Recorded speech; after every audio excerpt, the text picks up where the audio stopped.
Assalamualaikum warahmatullahi wabarakatuh.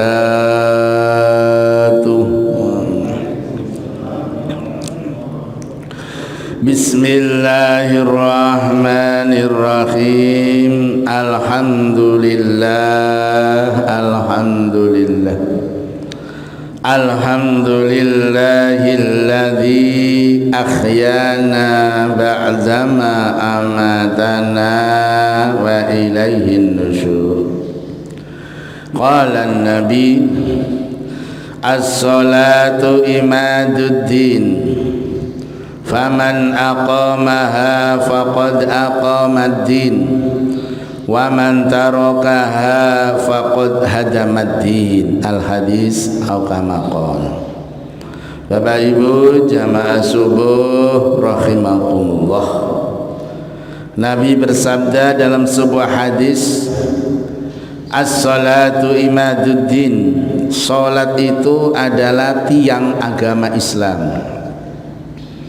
Faman aqamaha faqad aqamad-din, barang siapa yang menunaikan salat, faqad aqamad-din, berarti dia menegakkan agama pada dirinya. Wa man tarakaha faqad hadamad-din, dan barang siapa yang meninggalkan salat berarti merobohkan tiang agama pada dirinya. Ini jadi salat itu rajanya ibadah, salat itu tiangnya agama, salat itu penentuan amal kebaikan kita.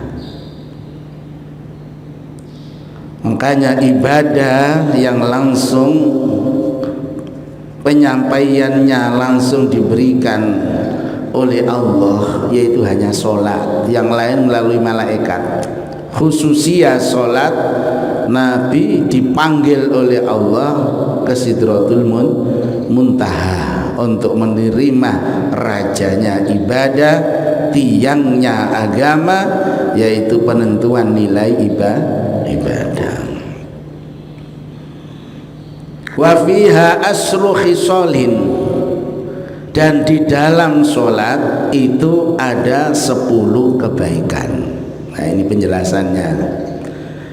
Di dalam sholat itu ada 10 kebaikan. Al-awwal, yang pertama, zainul wajhi, zainul wajhi, menerangi wajah, muka, menghias.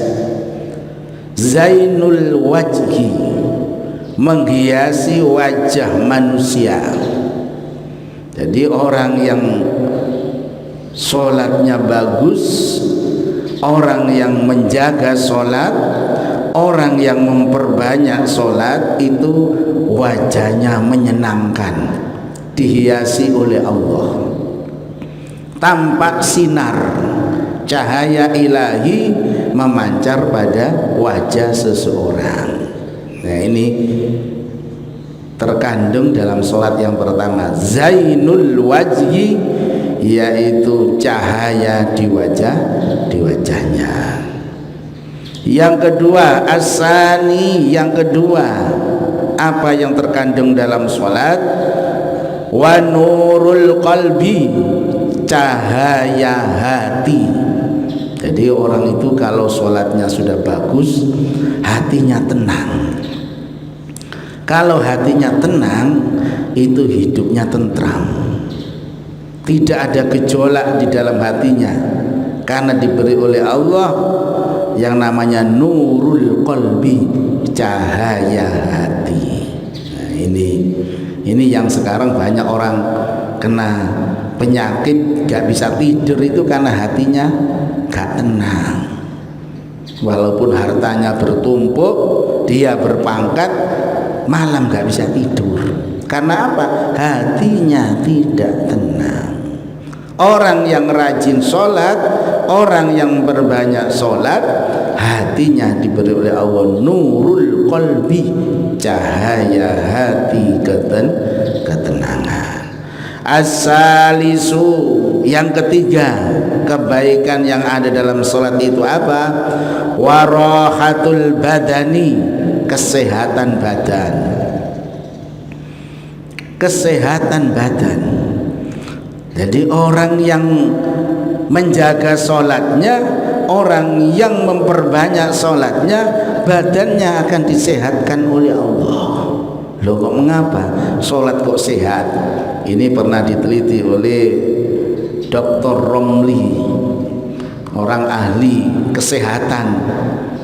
Dia ahli gerak tubuh, meneliti seluruh senam yang ada di dunia ini, mulai senam aerobik, senam kehamilan, kesegaran jasmani, sampai senam pernafasan, itu tidak satu pun yang bisa mengalahkan gerakan di dalam sholat.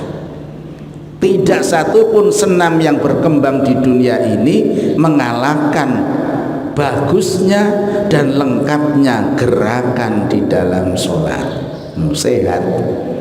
Beliau memaparkan sholat yang pertama suci, bersuci. Dengan bersuci dia diberi oleh Allah ketenangan, cahaya. Kemudian berdiri tegap. Nah, berdiri tegap. Nah, ini kalau dihitung dengan gerakan, beliau menjelaskan berdiri tegak. Setelah itu gerakan berikutnya adalah rukuk, seperempat lingkaran. Sampailah sujud itu separuh lingkaran, 180 derajat. Itu diulang-ulang sampai 17 kali. Itu baru sholat fardunya, belum sholat sunnahnya. Bagaimana tidak sehat? Peredaran darah lancar saat sujud. Nah, makanya kalau ada orang kena penyakit migrain, ya, penyakit macam-macam, itu berarti sholatnya harus diperbanyak. Orang yang badannya itu bermasalah, gampang marah di dalam hatinya, kemudian badannya baru usia berapa sudah sakit-sakitan, itu harus diperbanyak sholat. Karena sholat ini menurut Dr. Romli ini adalah gerakan senam terhebat dunia adalah sholat. Ini sudah disebut Nabi, warahatul badani, menyehatkan badan. Ar-rabi'u, yang keempat, wa unsu fil qabri, sholat ini menjadi penolong di kuburan. Jadi penghibur di kuburan nanti sendirian itu sholat ini akan datang berupa teman yang paling disenangi menghibur di sana. Bagaimana tidak senang sendirian di sana ada yang menemani, apa? Wa unsu fil qabri sholat. Yang kelima, wa manzilur rahmati, kebaikan dalam sholat yang kelima, turunnya rahmat Allah. Rahmat inilah mengalahkan kebaikan. Nanti orang masuk surga itu kebanyakan rahmat Allah, bukan semata-mata pahala. Kalau pahala itu nggak ada apa-apanya dibanding dengan nikmatnya Allah. Orang yang membiasakan memperbanyak sholat, wa manzilur rahmah, akan diturunkan oleh Allah rahmat kasih sayang Allah. Demikian Bapak Ibu kajian pagi ini 10 kebaikan yang ada dalam salat. Insya Allah besok kita lanjutkan yang ke-6 sampai ke 10. Mari kita tetap kaji kita dengan doa kafaratul majlis. Subhanakallahumma wa bihamdika asyhadu an la ilaha illa anta astaghfiruka wa atubu ilaik. Alhamdulillahi rabbil alamin. Alhamdulillahi rabbil alamin. Alhamdulillahi rabbil alamin. Assalamualaikum warahmatullahi wabarakatuh.